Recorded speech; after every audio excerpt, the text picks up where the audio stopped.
నమస్తే, welcome to 99 TV. బీజేపీకి కొత్త కార్యనిర్వాహక అధ్యక్షుడు అందామా, వర్కింగ్ ప్రెసిడెంట్ అందామా, వచ్చేశారు నితిన్ నవీన్. సో ఎవరు ఊహించలా వర్కింగ్ ప్రెసిడెంట్ ఏంటి, ఎందుకు తీసుకొచ్చారు. స్టాల్వర్డ్స్ పక్క పోటీకి రంగంలో ఉన్నారని తెలిసినా కూడా ఈ కొత్త పేరు ప్రకటన వెనుక ఉన్న వ్యూహం ఏంటి. బీజేపీ ఇలాంటి ప్రయోగాలు ఇంతకుముందు కూడా చేసింది. బంగారు లక్ష్మణ్ కావచ్చు, జానా కృష్ణమూర్తి కావచ్చు, అలాగే సిక్కిం గవర్నర్గా కూడా చేశారు. తర్వాత వి రామారావు గారు కావచ్చు. ఇలా కనపడని తెలియని పేర్లు, అంటే వీళ్ళు సంఘ కార్యక్రమాల్లో చాలా చురుగ్గా పాల్గొంటున్నారు, బయట ప్రపంచానికి తెలియకపోవచ్చు. ఇలాంటి వాళ్ళని తీసుకొచ్చి ప్రొజెక్ట్ చేసింది. సో ఈరోజు నితిన్ నవీన్ని తీసుకురావడం వెనక గల కారణాలు ఏంటి, బీజేపీ వ్యూహాలు ఎలా ఉండబోతున్నాయి వివరించడానికి మనతో ఉన్నారు senior journalist and political analyst Suresh Kochattil గారు. సురేష్ గారు నమస్తే. నమస్తే.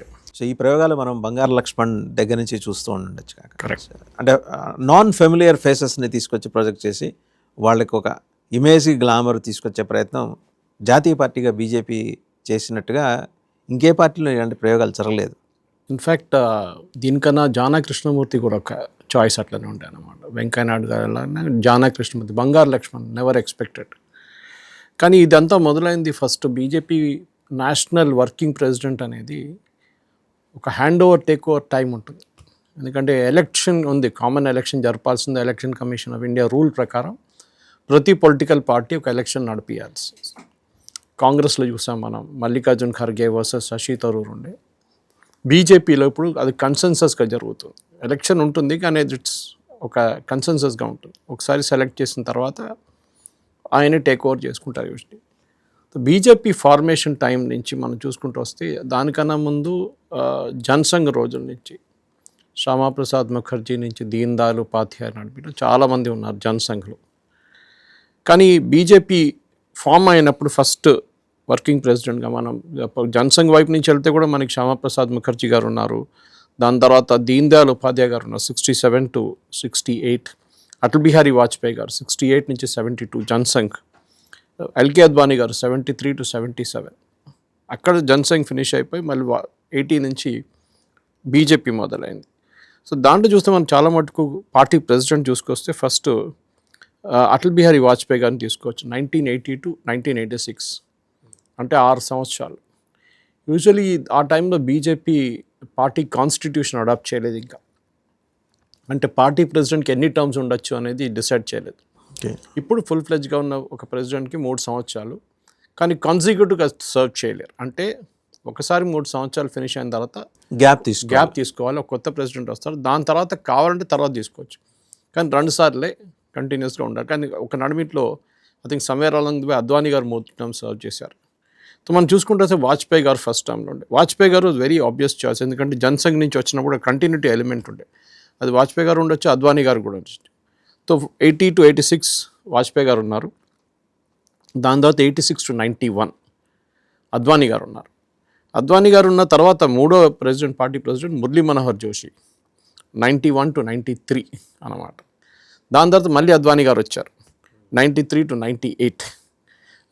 ఇప్పుడు 98 అనగానే మనం ఇప్పుడు ఒక బ్యాక్గ్రౌండ్ తీసుకుంటే కూడా వీళ్ళందరిది ఆర్ఎస్ఎస్ నుంచి వస్తారు వీళ్ళందరూ. అది వాజ్పేయి గారి నుంచి మురళీ మనోహర్ జోషి గారు, అద్వానీ గారు అందరు. కానీ అన్నిటికంటే సర్ప్రైజింగ్గా వచ్చిన ఒక సెలెక్షన్ 1998లో జరిగింది. కుషాబు ఠాకరే పార్టీ ఆర్ఎస్ఎస్ బయట ఎవరు ఎక్కువ వినలేదు, ఆయన పేరు ఎక్కువ వినలేదు, పొలిటికల్ దాంట్లో కూడా లేరు. సో ఒక లైట్ వెయిట్గా అనుకుంటారు ఆయన. సో ఆయన కూడా తీసుకున్నారు. కానీ ఆయన ఉన్నప్పుడు కూడా ఎన్డీఏ గవర్నమెంట్ ఒక చాలా మటుకు వాళ్ళ హిందుత్వ ఎలిమెంట్ అక్కడి నుంచి స్టార్ట్ అయింది, కుషాబు ఠాకరే దగ్గర నుంచి.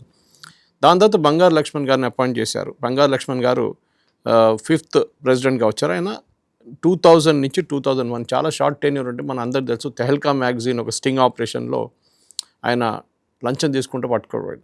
అది డిస్ప్యూట్ ఉంటే అది ఎందుకు ఏంటనేది. కానీ హీ రిజైన్డ్ ఇమీడియట్లీ.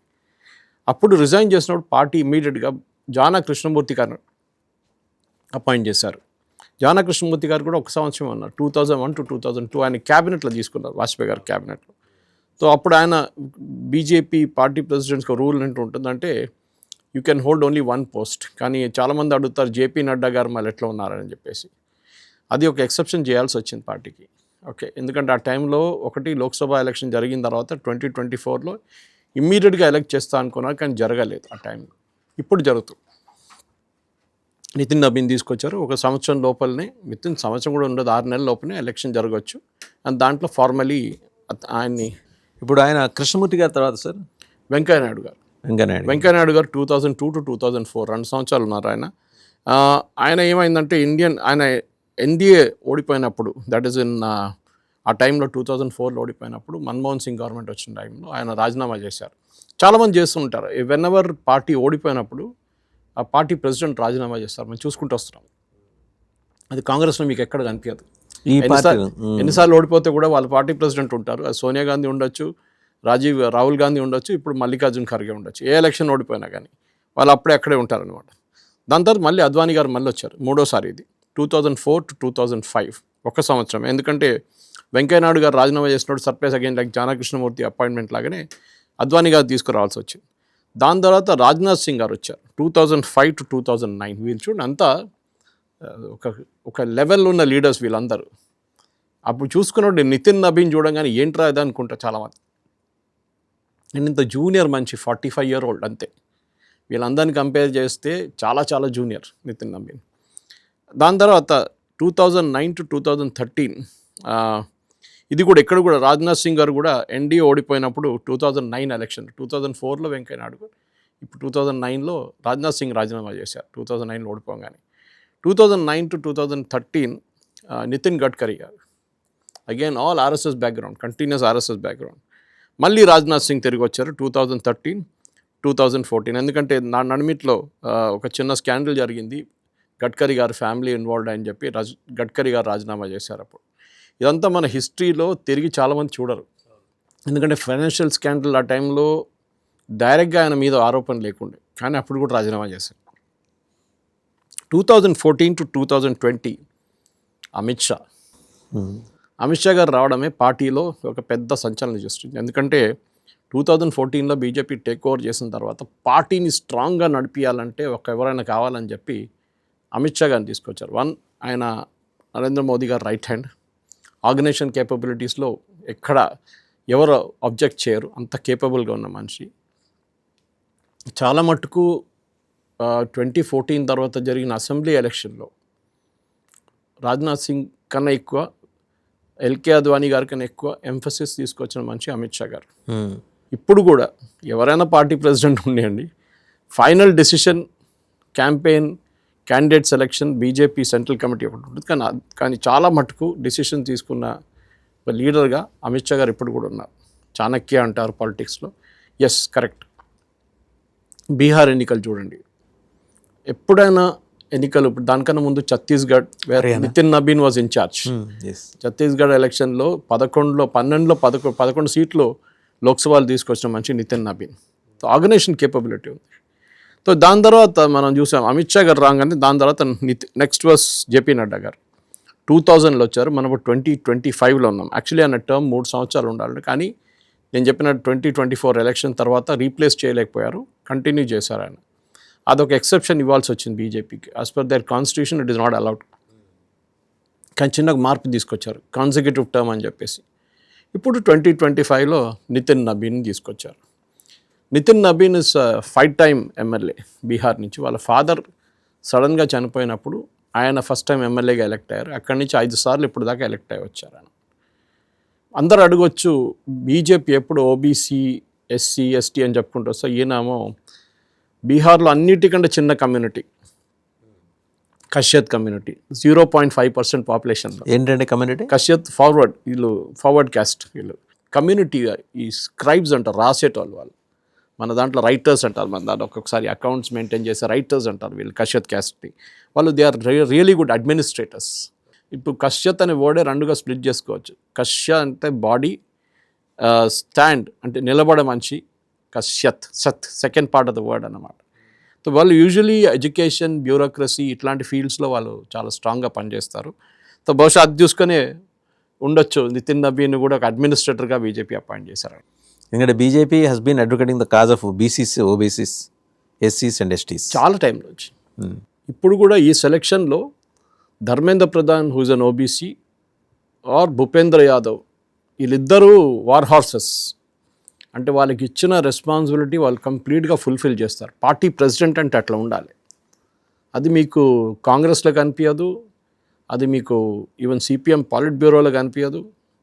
ఇక ఏ పార్టీ అయినా చూడండి, పార్టీ నేషనల్ పార్టీగా ఉన్న కాంగ్రెస్ ఒకటే ఉంది ఇప్పుడు చూస్తే. At the national level CPM చెప్పొచ్చు సెకండ్ థర్డ్ పార్టీ, దానికన్నా అందరు స్టేట్ పార్టీస్ మిగతా అందరూ.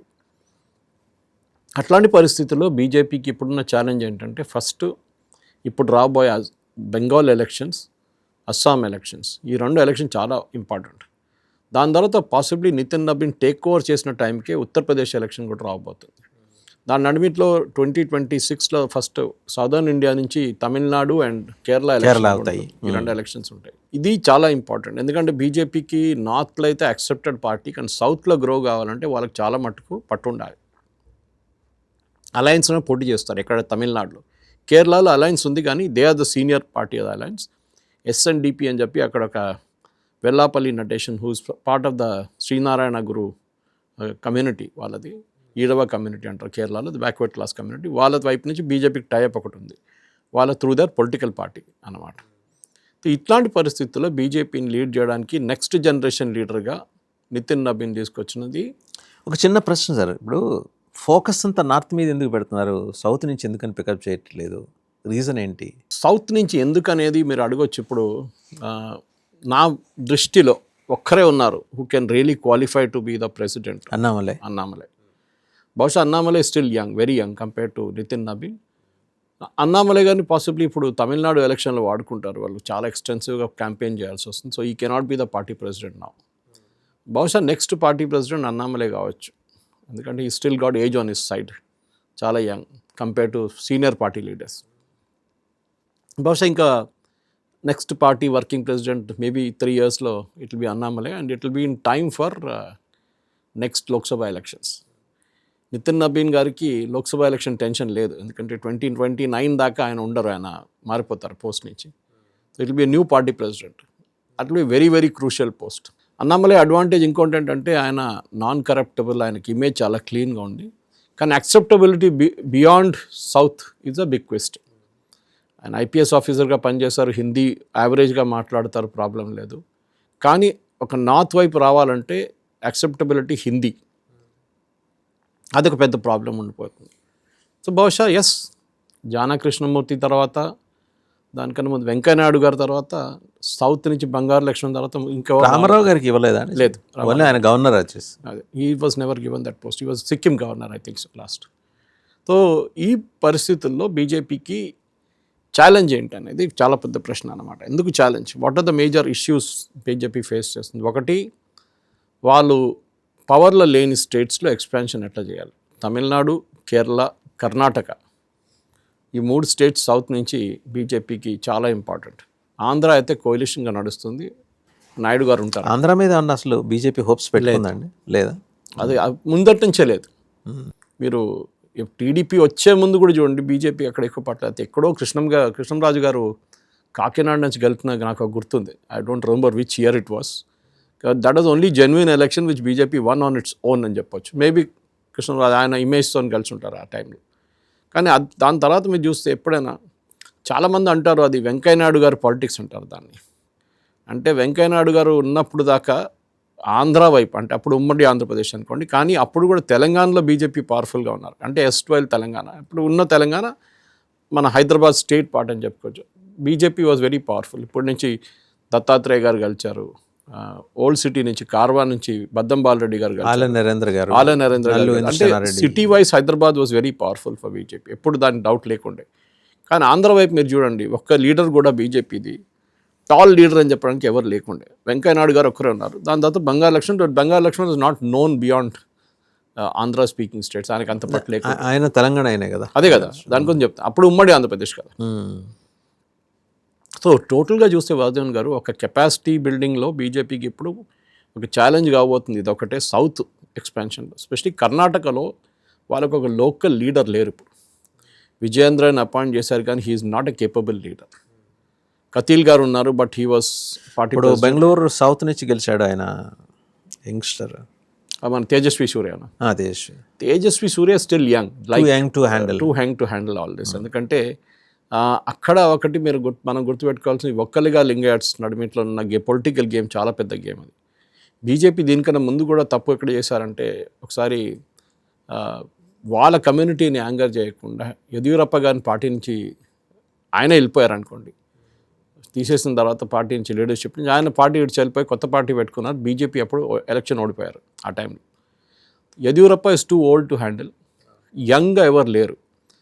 కానీ నార్త్లో చూస్తే మీరు వాసుదేవన్ గారు ఛత్తీస్గఢ్ తీసుకోండి, మధ్యప్రదేశ్ తీసుకోండి, take even Haryana for example or Rajasthan.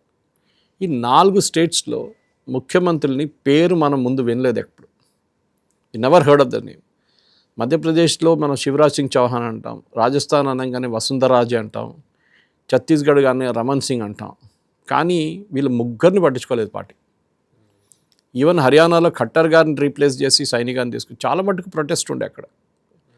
Election ఓడిపోతారు అది ఇది అని చెప్పారు. కానీ బీజేపీస్ అడ్వాంటేజ్ ఏంటంటే ఫిగరెడ్గా ఎవరైనా ఉండొచ్చు, కానీ బీజేపీ కాడర్లు పనిచేస్తారు పార్టీ కోసం. అది చాలా పెద్ద డిఫరెన్స్.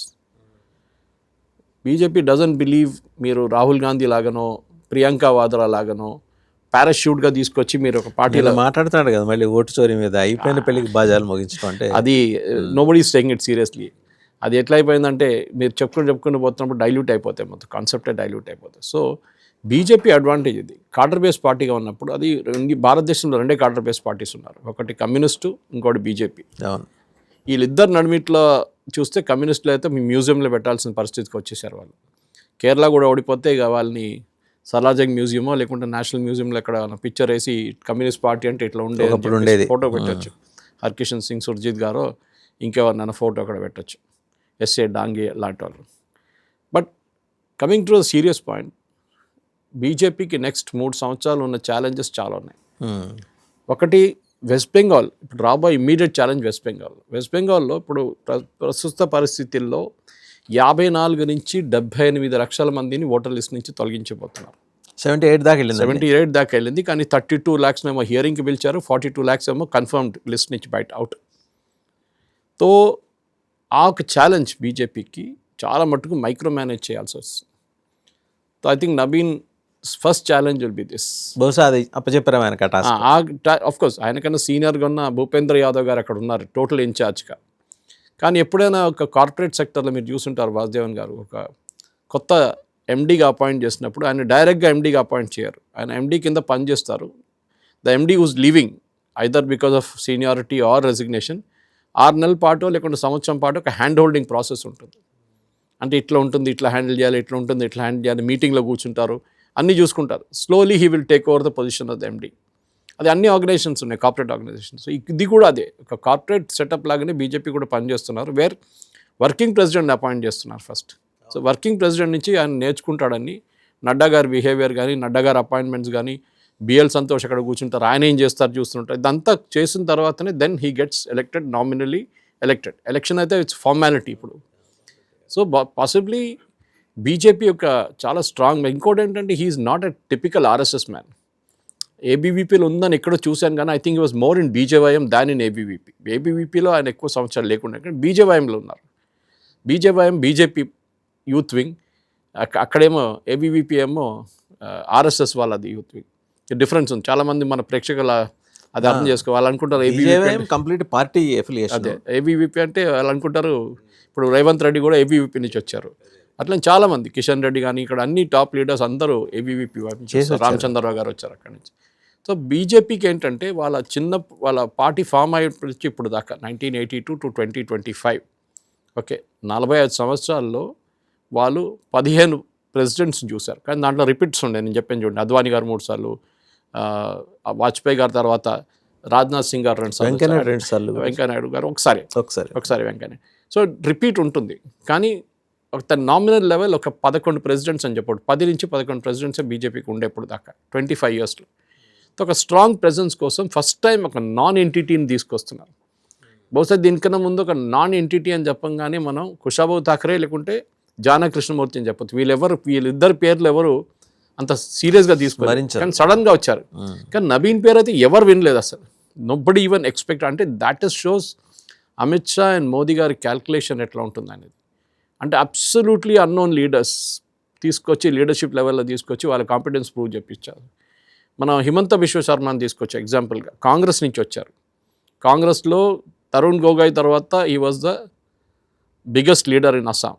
మన అందరు తెలిసింది నెక్స్ట్ సీఎం ఆఫ్ అస్సాం అని కాంగ్రెస్ హయాంలో అప్పుడు చెప్పుకుంటే, తర్వాత మనకు తెలుసు కుక్క బిస్కెట్ కాంట్రవర్సీ, రాహుల్ గాంధీ చేసిన పనంతా, దాంతో పార్టీ నుంచి బయటకు వచ్చేసారు. కానీ చూడండి ఆయనకి అప్పగించిన రెస్పాన్సిబిలిటీ నార్త్ ఈస్ట్, అస్సాం ఒకటే కాదు మొత్తం నార్త్ ఈస్ట్ చూసుకొని, మణిపూర్లో గొడవ జరిగినప్పుడు హీ వాజ్ ఇన్ఛార్జ్. ఆయనకి ఇచ్చారు ఆ ప్రాబ్లమ్ సార్ట్అవుట్ చేయడానికి. ఆయన క్వైట్లీ అని ఓన్ వే చేసుకున్నారు. ఇప్పుడు today undisputed leader of north east అంటే హిమంత బిశ్వ శర్మ. దానికన్నా ముందు సర్బానంద సోనోవాల్ ఉన్నప్పుడు ముఖ్యమంత్రిగా ఎంత పవర్ఫుల్ లేకుండే. బట్ ఈయనకు వచ్చిన గ్లామర్ కానీ అబ్సల్యూట్ హోల్డ్ ప్రజెన్స్ కానీ అక్రాస్ ద కంట్రీ ఈయన గురించి మాడతారు. ఇప్పుడు మీరు సౌత్లో చెప్పలేరు అది. సౌత్లో ఒక సౌత్ లీడర్ అనేది బీజేపీకి లేరు. వెస్ట్ అంటే at least you can quietly say fine Fadnavis biggest ఉన్నారు వెస్ట్ నుంచి. నార్త్ చూసుకుంటే మీకు కాంబినేషన్ ఆఫ్ లీడర్స్ ఉన్నారు బీజేపీకి, ఎస్పెషలీ యోగి ఆదిత్యనాథ్ ఉన్నప్పుడు అక్కడి నుంచి ఉన్న లీడర్షిప్ కేపబిలిటీ ఉంది. కానీ ప్రాబ్లం ఎక్కడ వస్తుందంటే సౌత్ ఒకటి ఉంది. Rest of India I think BJP has sorted it out. ఆ సౌత్లోనే ఇప్పుడు ఏం చేయాలని బీజేపీకి చాలా మటుకు, దానికోసం మోదీ గారు మొన్న తెలంగాణ నుంచి ఎంపీలు పిలిచి క్లాస్ తీసుకున్నారు.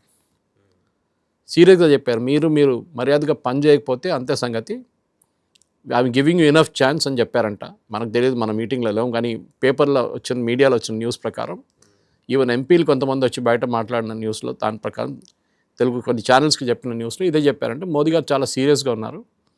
అక్కడ వచ్చిన వాళ్ళ అటెండెన్స్ కూడా తీసుకున్నారంట. జేపీ నడ్డా గారు ఆఫీస్ ఫోన్ చేసి ఎవరెవరు వచ్చారో 8 మందిని పిలిపించాం, అందరూ వచ్చారు. ఎందుకంటే వీళ్ళతో పాటు లక్షద్వీప్ అండ్ పుదుచ్చేరి వాళ్ళ ఎంపీస్ని కూడా పిలిపించారు మోదీ గారు. సో చాలా సీరియస్గా తీసుకుంటున్నారు తెలంగాణని. తెలంగాణ బహుశా ఇంకా నెక్స్ట్ ఎలక్షన్లో I won't be surprised, Vasudevan గారు కొత్త ఫేస్ వస్తే I won't be surprised MP కోసం ఇక్కడి నుంచి. ఎందుకంటే వీళ్ళ పాలిటిక్స్ ఆడుకొని పోతే డెఫినెట్గా they will be a problem with BJP పవర్లో రావాలని తెలంగాణలో చూసుకుంటున్నారు. చాలా సీరియస్గా ఉన్నారు. ఇప్పుడైతే ఎలక్షన్ లేదు, 28కి ఉంది, and that will be just before the Lok Sabha elections. So we have to very clearly wait and see తెలంగాణలో ఏం చేయబోతున్నారు. తెలంగాణలో ఇప్పుడు ఇన్ఛార్జ్ ఎక్కడి నుంచి అని ఉండొచ్చు. ఫర్ ఎగ్జాంపుల్ నితిన్ని ఛత్తీస్గఢ్ ఇన్ఛార్జ్ చేశారు. ఓకే, చాలామందిని ఎక్కడ ధర్మేంద్ర ప్రధాన్ గారిని హర్యానా ఇన్ఛార్జ్ చేశారు. Whether BJP will appoint another very strong person Telangana ఇన్ఛార్జ్గా అపాయింట్ చేయందుకు. ఒక టైంలో బిఎల్ సంతోష్ గారు కూడా ఉన్నారు ఇక్కడ, నాకు గుర్తుంది. నేను అప్పుడు పార్టీ ఆఫీస్కి వెళ్తున్నప్పుడు ఒకసారి ఆయన కింద రూమ్లో కూర్చుంటారు, కింద ఒక రూమ్ ఉంది, అక్కడే కూర్చుంటారు అనమాట బిఎల్ సంతోష్ గారు. సో ఆయనకు ఒక ఆరా ఒకటి ఉంది, because these are all deputations from RSS. Muralidhar Rao గారు కానీ, బిఎల్ సంతోష్ గారు కానీ, మన చాలామంది ఆర్ఎస్ఎస్ నుంచి వచ్చిన వాళ్ళు లీడర్షిప్ లెవెల్లో ఉన్నారు ఇక్కడ. సో అట్లాంటి వాళ్ళు తిరిగి వెళ్తారు యూజువల్లీ, కానీ వీళ్ళు వెళ్ళలేదు, ఇప్పుడు కూడా పార్టీలో ఉన్నారు ఇక్కడే. బహుశా ఇంకా ఆర్ఎస్ఎస్ వాళ్ళు 2-3 పంపించవచ్చు to the party to strengthen it from south.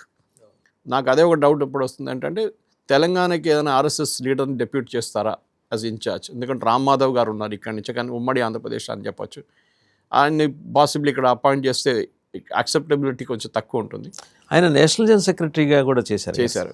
Muralidhar Rao గారు కూడా ఉండే కదా, ఆయన at least is the local man, కానీ ఆయన కూడా ఇప్పుడు ప్రామినెన్స్ ఇవ్వట్లేదు. అది వాళ్ళ ఇంటర్నల్ పాలిటిక్స్ చాలా ఉన్నాయి. అది టస్సులు ఒకటి, అదే మోదీ గారికి కొంచెం టెన్షన్గా ఉంది. ఎందుకంటే ఇంటర్నల్ పాలిటిక్స్లోనే వీళ్ళు ఒకరు పట్టించుకోవట్లేదు అని చెప్పి చూస్తున్నారు. కానీ ఐ థింక్ నార్త్ ఈస్ట్ కాబట్టి జమ్మూ కాశ్మీర్ కూడా బాగా హ్యాండిల్ చేశారు రామ్ మాధవ్ గారు. కరెక్ట్, రామ్ మాధవ్ గారు బాగా చేశారు. సో ఐ థింక్ ఇక్కడ ప్రాబ్లం ఎక్కడ వస్తుందంటే, బీజేపీలో తెలంగాణలో కానీ is lot of powerful leaders ఉన్నారు. అది మన ధర్మపురి అరవింద్ గారి దగ్గర నుంచి బండి సంజయ్, కిషన్ రెడ్డి, డికే అరుణ, రఘునందన్ రావు, కొండ విశ్వేశ్వర రెడ్డి, వీళ్ళందరూ ఇండివిజువల్గా స్ట్రాంగ్ లీడర్స్. వాళ్ళట్లో కోఆర్డినేషన్ వస్తే BJP will do really well. ఆ ఈగో పక్కన పెట్టి బీజేపీ బహుశా ఈ మీటింగ్ తర్వాత, మోదీ గారి మీటింగ్ తర్వాత, నాకు అదే నా సోర్సెస్ నుంచి అదే తెలిసింది నాకేంటంటే, చాలా సీరియస్గా తీసుకుంటున్నారు. బహుశా 1 సంవత్సరం టైం ఇవ్వచ్చు. అండ్ డెఫినెట్లీ తీసుకొచ్చిన దాంట్లోకి ఈ యొక్క కెపాసిటీ బిల్డింగ్లోనే బీజేపీకి ఉంటుంది. కొత్త పార్టీ ప్రెసిడెంట్ వస్తున్నారు, కొత్త పార్టీ ప్రెసిడెంట్ రివ్యూ చేస్తారు, కానీ I think the lesson is gone out everywhere. యంగ్స్టర్స్కి బీజేపీలో ఒక ఇంపార్టెన్స్ ఇవ్వబోతున్నారు.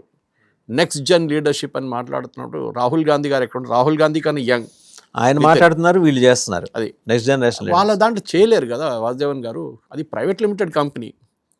అక్కడ ఖర్గే గారికి ఏం రోల్ ఉంది? నిన్న చూశారు కదా మీటింగ్లో, రామ్లీలా మైదాన్లో ఈయన ఇన్వైట్ చేశారు ఖర్గే గారిని మీటింగ్ అడ్రస్ చేయమని. ఖర్గే గారిని మీటింగ్ అడ్రస్ చేయమని పిలిస్తే రాహుల్ గాంధీ వచ్చి నువ్వు అక్కడ కూర్చో అని చెప్పి వచ్చి మాట్లాడారు. ఆలోచించండి, పాపం ఖర్గే గారి పొజిషన్ ఇంత వీక్ అయిపోయింది అక్కడే. He was invited to address the meeting, openly announce చేశారు. పాపం ఆయన సీట్ నుంచి లేచి నిలబడ్డారు. నువ్వే కూర్చో, నేను మాట్లాడతాను ఫస్ట్ అని చెప్పి రాహుల్ గాంధీ వెళ్ళిపోయాడు. So that is the way it is. ఏం చేయలేరు వాళ్ళు. ఏం చెప్తారు, సంతకం పెట్టాలంటే కూడా రాహుల్ గాంధీ, ప్రియాంక వాద్రో, సోనియా గాంధీ పర్మిషన్ ఇవ్వాలి. Without that they are nobody. They are not Ahmed Patel. ఆ పవర్ అహ్మద్ పటేల్ కలగండి, even though is not a party president. మీరు చెప్పండి, లాస్ట్ పార్టీ ప్రెసిడెంట్ మీకు కాంగ్రెస్లో పవర్ఫుల్గా ఎవరని గుర్తుందా మీకు? ఎవరు లేరు. సీతారాం కేసరి గారు ఉన్నారు. ఆయనతో ఏం చేశారు మన అందరికి తెలిసింది. తీసుకెళ్ళి బాత్రూమ్ లోపలికి లాక్ చేసేసారు 24 అక్బర్ రోడ్లో. దాని తర్వాత తీసుకొచ్చి రోడ్డు మీద పడేశారు. రాజీనామా చేయమన్నారు, ఆయన పాప రాజీనామా చేశారు. సోనియా గాంధీ ప్రెసిడెంట్ అయిపోయింది. అక్కడ అంతే సంగతి. ఇప్పుడు జరిగిన ఎలక్షన్ ఖర్గే గారిది అంతా ఇట్స్ హాగ్ వాష్. అంత ఒట్టిగా షో కోసం ఎలక్షన్ కమిషన్ రూల్ ఉంది కదా, మనం చేయాల్సింది కదా చేస్తున్నారు. కానీ వాళ్ళ దాంట్లో ఇన్నర్ పార్టీ డెమోక్రసీ అనేది లేదు. సో ఇన్ దట్ వే కనుక చూస్తే Nitin Nabin good choice for BJP future. Looking at the future. ఎందుకంటే బీజేపీ నెక్స్ట్ జన్ లీడర్షిప్కి వెళ్తే వీళ్ళందరూ 75 దగ్గర ఉన్నారు. బట్ ఆయన కొంచెం సౌత్తో కూడా అక్వైంటెన్స్ తెచ్చుకోవాలి. అది ఉంటుంది. సో కెపాసిటీ బిల్డింగ్ అక్కడే వస్తుంది కదా. మీరు సౌత్ నుంచి వస్తున్నప్పుడు అన్నామలై గారు నెక్స్ట్ పార్టీ ప్రెసిడెంట్గా అపాయింట్ చేయబోతే you can be sure it can be anybody tomorrow. ఎందుకు? Anybody from even Kerala can become. Rajeev చంద్రశేఖర్ని చేయొచ్చు, చెప్పలేము. ఎక్కడి నుంచి? Rajeev Chandrasekhar was not even in Kerala BJP. ఆయన బెంగళూరు నుంచి టెక్నికలీ. బీపీఎల్ కంపెనీది హియర్ అపరెంట్ ఉండే ఆయన. బీపీఎల్ మొబైల్ CEO MD ఉండే ఆయన. కంపెనీ అంతా అమ్మేసి I was doing startup culture అక్కడ. ఆ టైంలో సడన్గా బీజేపీ అక్కడ లోకల్ పాలిటిక్స్ చాలా ఎక్కువైపోయిందని చెప్పి తెలంగాణ లాగానే అక్కడ సురేంద్రన్ గ్యాంగ్ ఒకటి, మురళీధరన్ గ్యాంగ్ ఒకటి, ఈ మిగతా గ్యాంగ్స్ అని ఒక 4 ఫ్యాక్షన్స్ ఉన్నాయి అక్కడ. శోభా సురేంద్రన్ ఫ్యాక్షన్ ఒకటి, ఆవిడ పెద్ద ఫ్యాక్షన్. ఇట్లాంటి 4 ఫ్యాక్షన్లు 5 ఫ్యాక్షన్లు అక్కడ ఉన్నప్పుడు ఏం చేశారు, వీళ్ళెవ్వరూ పార్టీని పైకి తీసుకురాలని చెప్పి బయట నుంచి ఒక మనిషిని తీసుకొచ్చారు, Rajeev Chandrasekhar. Again surprise appoint, nobody expected. But ఆయన అండర్లో కార్పొరేట్ కల్చర్ తీసుకొచ్చారు. ట్రివాండ్రంలో బాగా పర్ఫామ్ చేశారు ఇప్పుడు. సో దాంతోనే ఒక రిజల్ట్ ఉండొచ్చు. మేబీ కేరళలో డిసడ్వాంటేజ్ బీజేపీకి ఏంటంటే అక్కడ హిందువులు 43% ఉన్నారు. So this no way BJP can win Kerala elections. But అక్కడక్కడ పాకెట్స్లో వాళ్ళు గెలవచ్చు ట్రివాండ్రంలో. అదే టైంలో నబీన్ ఇప్పుడు అడ్వాంటేజ్ ఏంటంటే ఆయన బీహార్ పాలిటిక్స్లో he's a nobody technically speaking. 5 సార్లు ఎమ్మెల్యే, కానీ అక్కడ ఒక పెద్ద గేమ్ ఆడడానికి ఆయనకు ప్రసక్తి లేదు అక్కడ. సో అక్కడి నుంచి బయటకు గుంజేసుకున్నారు. ఈయనేమో ఇప్పుడు నేషనల్ ప్రెసిడెంట్గా, వర్కింగ్ ప్రెసిడెంట్గా చేసేసారు. యూపీ వాళ్ళు ఎక్స్పెక్ట్ చేశారు వాళ్ళ వైపు నుంచి ఎవరైనా కావచ్చు అని చెప్పి. వాళ్ళు అనుకున్నారు యూపీ లీడర్ ఎవరో కాలేదు. Bhupender Yadav was strip to be the hot favourite. అందరూ అయిపోయింది అనుకున్నారు, ఫినిష్డ్ అనుకున్నారు, అపాయింటెడ్ అనుకున్నారు. కానీ ఆయన కూడా పక్కన పెట్టారు. Then Dharmendra Pradhan is expected. కానీ ధర్మేంద్ర ప్రధాన్ కూడా, ఎందుకంటే వీళ్ళిద్దరు ఓబీసీ, ఈయన కశ్యత్ క్యాస్ట్ నుంచి వస్తున్నారు. సో న్యాచురల్లీ బీజేపీ ఇప్పుడు చాలా మటుకు రాహుల్ గాంధీ చెప్పబోతున్నారు, చూడండి బీజేపీ వైపు నుంచి ఓబీసీని అపాయింట్ చేయలేదు, ఒక non OBC, non SC, non ST, forward caste మనిషిని బీజేపీ పార్టీ ప్రెసిడెంట్గా అపాయింట్ చేశారు. But I think BJP will live with that. వాళ్ళకి ఆ ఇష్యూ ఉండదు. ఎందుకంటే ప్రధానమంత్రి గారు OBC, that is the most important thing. వాళ్ళ పార్టీలో ఉన్న చాలామంది leaders are from OB, SC, ST category. రాజస్థాన్లో కూడా ముఖ్యమంత్రిని వాళ్ళు శర్మ గారిని తీసుకొచ్చారు. 3 స్టేట్స్లో రాజస్థాన్, ఛత్తీస్గఢ్ అండ్ మధ్యప్రదేశ్లో ఒకరే కదా ఫ్రమ్ ద ఫార్వర్డ్ క్యాస్ట్ ఛత్తీస్గఢ్లో. మిగతా అందరూ are from the other caste. Caste equations వాళ్ళు బ్యాలెన్స్ చేసుకుంటారు చాలా బాగా. ఎందుకంటే నెక్స్ట్ క్యాస్ట్ ఈక్వేషన్ రాబోయే ఎలక్షన్ యూపీ. ఓకే, అక్కడ. కానీ అక్కడ కూడా 1 కోటి మంది కన్నా ఎక్కువ మంది లిస్ట్ నుంచి దాని అక్కడ కూడా ఎలక్షన్ మారిపోతుంది చాలా మటుకు. We'll have to wait and see. I think it's a good move BJP వైపు నుంచి. ఒక యంగ్ బ్లడ్ని తీసుకురావడం. 45 సంవత్సరాలు అంటే ఇట్ ఇస్ పాలిటిక్స్లో it is hardly. Almost party పుట్టినప్పుడు ఆయన పుట్టాడు. 5 టర్మ్ ఎమ్మెల్యే అనగానే దాంట్లో 1 టర్మ్ షార్ట్ ఉండే, మనకు అందరికి గుర్తుంది. నితిన్ ఈయన మన రిజైన్ చేసి వెళ్ళిపోయారు ముఖ్యమంత్రి అప్పుడు. సో అది ఉన్నప్పుడు ఆ ప్రాబ్లం లేదు. కానీ we have to see overall picture ఎట్లా జరుగుతుంది అక్కడ.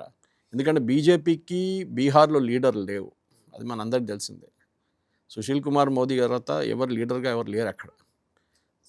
అన్ఫార్చునేట్, అది అయిపోయింది బిగ్గెస్ట్ ప్రాబ్లం బీజేపీ. సో ఫ్యూచర్లో కూడా ఉంటారో లేదా మనం చెప్పలేం. కానీ ఇట్లా సడన్గా ఎక్కడి నుంచి ఒక లీడర్ని తీసుకొస్తే అలా తయారు చేసుకునే సంస్కృతి బీజేపీకి ఉంది కాబట్టి ఇబ్బంది లేదు. తయారు చేసుకుంటున్నారు వాళ్ళు. See, they నాన్ ఫెమిలియర్ ఫేసెస్ని తీసుకొచ్చి తీసుకొచ్చారు అది. అండ్ నాన్ ఫెమిలియర్ అనగానే వాసుదేవన్ గారు ఒట్టిగా నాన్ ఫెమిలియర్ కాదు, they have to prove themselves. మీకు ఒక పని ఇచ్చారు, అప్పగించారు, మీరు చేశారా లేదా, ఇంకో పని ఇస్తారు, అప్పగిస్తారు, చేశారా లేదా, దాన్ని బట్టి మీ సెలెక్షన్ జరుగుతుంది. And it can be anybody, that is the proof. Tomorrow అదే బాటమ్ మోస్ట్ కార్యకర్తకు కూడా బీజేపీలో ఒక హోప్ ఉంది. నేను కూడా ఒక పదవికి దాకా వెళ్ళొచ్చు, పార్టీ ప్రెసిడెంట్ అని కాదు, ఒక మంచి పదవి దాకా వెళ్ళొచ్చు అని చెప్పి ఒక స్టేట్ లెవెల్లో కూడా ఒక ఎగ్జాంపుల్ వచ్చింది, డిస్ట్రిక్ట్ లెవెల్లో కూడా ఎగ్జాంపుల్ తీసుకొచ్చారు. I think the message is going down the line, perform and you will be rewarded. Right. Thank you Suresh గారు, thank you very much. So చూసాం కదా, నితిన్ నబీన్ ఒక యంగ్ స్టార్ని తీసుకొచ్చి బీజేపీ వర్కింగ్ ప్రెసిడెంట్గా చేయడం వెనక పెద్ద వ్యూహమే ఉంది. నాన్ ఫెమిలియర్ ఫేస్ కావచ్చు కాక, ఆ మాటకు వస్తే బీహార్లో కూడా చాలామందికి ఆయన తెలియకపోవచ్చు కాక, బట్ ఆయన చేత ఎలా బీజేపీ పని చేయించబోతోందో, ఇంతకుముందు ఇలాంటి ప్రయోగాలు చేసి ఎలా సక్సెస్ అయిందో బీజేపీ అంతా చెప్పుకుంటూ వచ్చారు సురేష్ గారు.